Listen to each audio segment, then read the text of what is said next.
Este audio se aloja en neodigit.net. AV Podcast, red de podcasting.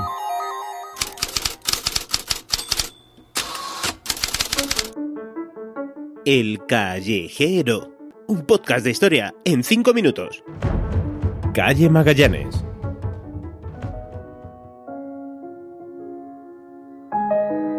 Paseando por Madrid, más concretamente por la zona cercana a los metros de Quevedo y Canal, puedes pasear por una estrecha y corta calle con numerosos locales comerciales, con bares, restaurantes, una escuela de teatro.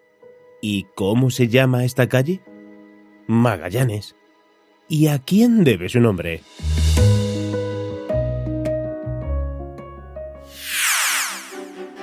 Fernando de Magallanes, ese marino y navegante portugués que inició en 1519 la expedición que buscaba ir a las Indias por el oeste. Sí, ya sabes de lo que te hablo, porque Cristóbal Colón ya lo había intentado antes, y de hecho pensó que ya había llegado a las Indias. Luego se descubrió que no.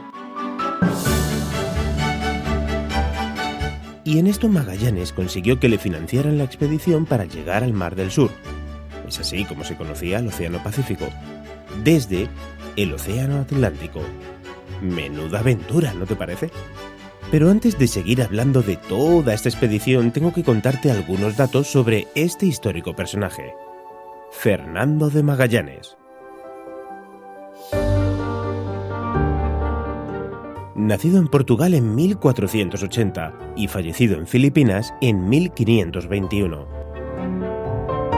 Nacido en esos años de expansionismo mundial que lideraban España y Portugal, además de Francia e Inglaterra, y una época que cambió los cimientos del mundo y que dio paso a decenas de generaciones que deseaban viajar y hacerse ricos descubriendo y apropiándose de nuevas tierras.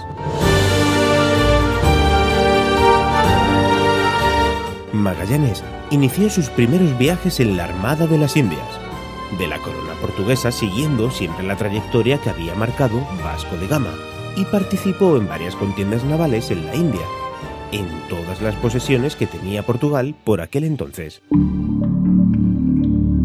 Participó de la conquista de Malaca en 1511, lo que le valió para hacerse con una importante fortuna con la que decidió regresar a Europa, donde sería acusado de comerciar ilegalmente con esclavos del norte de África, lo que hizo que estuviera durante un corto periodo de tiempo sin posibilidad de recibir ofertas de trabajo para enrolarse en expediciones.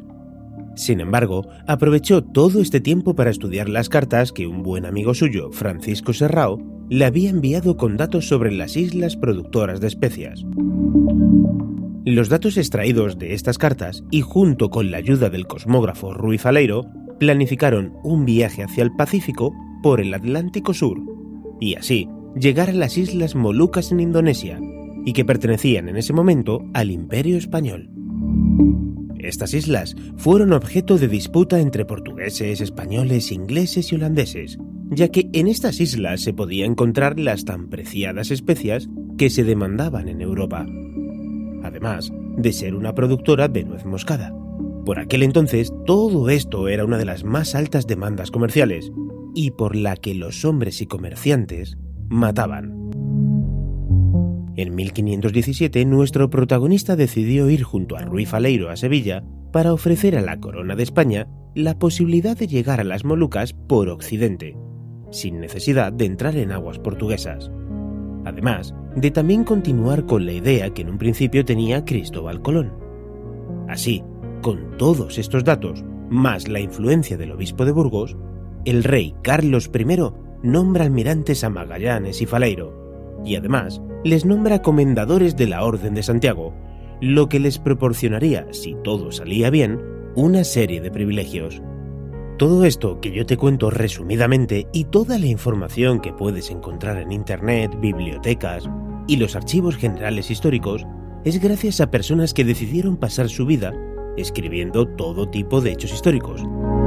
En este caso se lo debemos a Antonio Pigafetta, que fue uno de los supervivientes de la expedición, y es gracias a ello a que se conoce tanto de este viaje, con el que se dio por primera vez la vuelta al mundo. El 10 de agosto de 1519 partieron de Sevilla, y días más tarde la expedición inició el viaje ya un 20 de septiembre con dirección a las Indias Orientales, pero por occidente.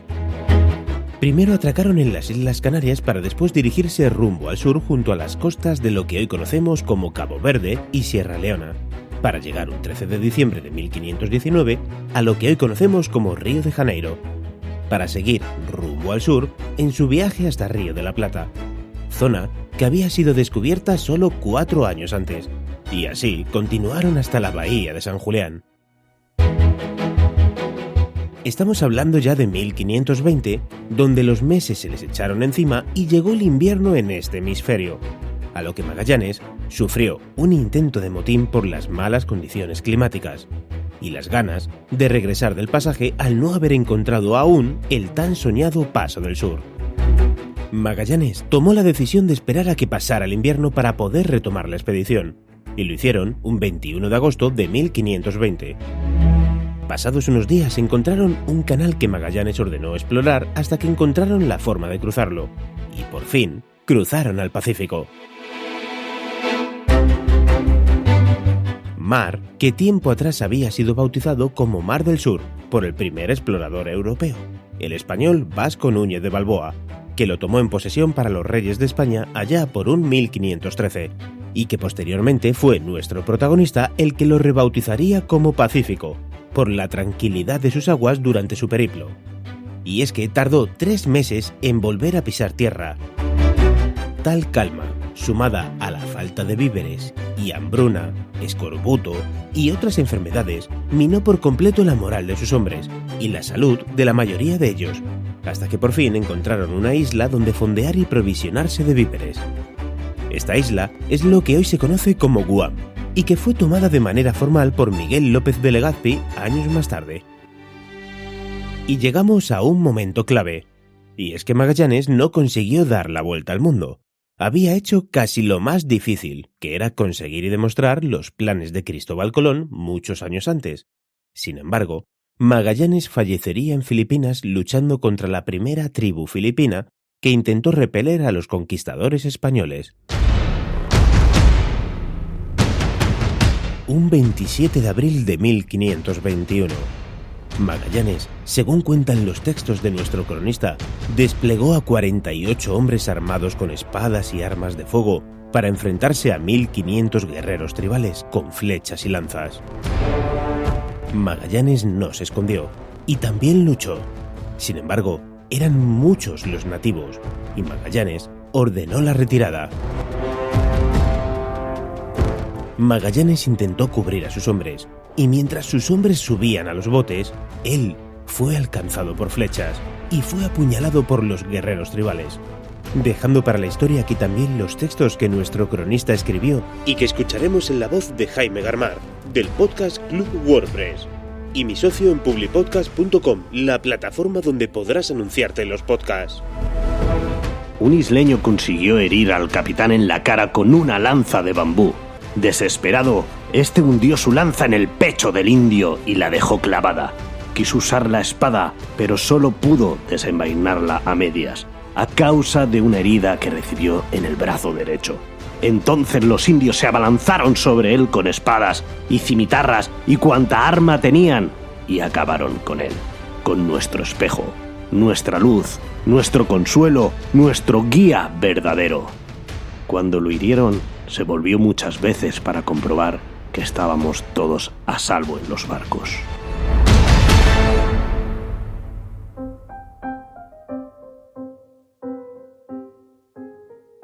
La expedición continuó y se nombró capitanes a Gonzalo Gómez de Espinosa y a Juan Sebastián Elcano, quien sí completaría la vuelta al mundo. Pero esa es otra historia que pertenece a otro personaje histórico, que da nombre también a una calle, y que te contaré en el siguiente episodio. AV Podcast. Red de podcasting.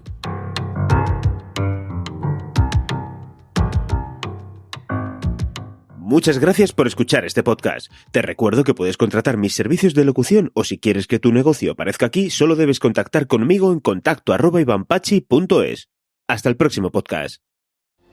Ocularis es el podcast de salud visual de AV Podcast. la mejor información sobre la visión, su funcionamiento y sus enfermedades. Si quieres saber más sobre tus ojos de forma fácil, honesta y científica, este es tu podcast.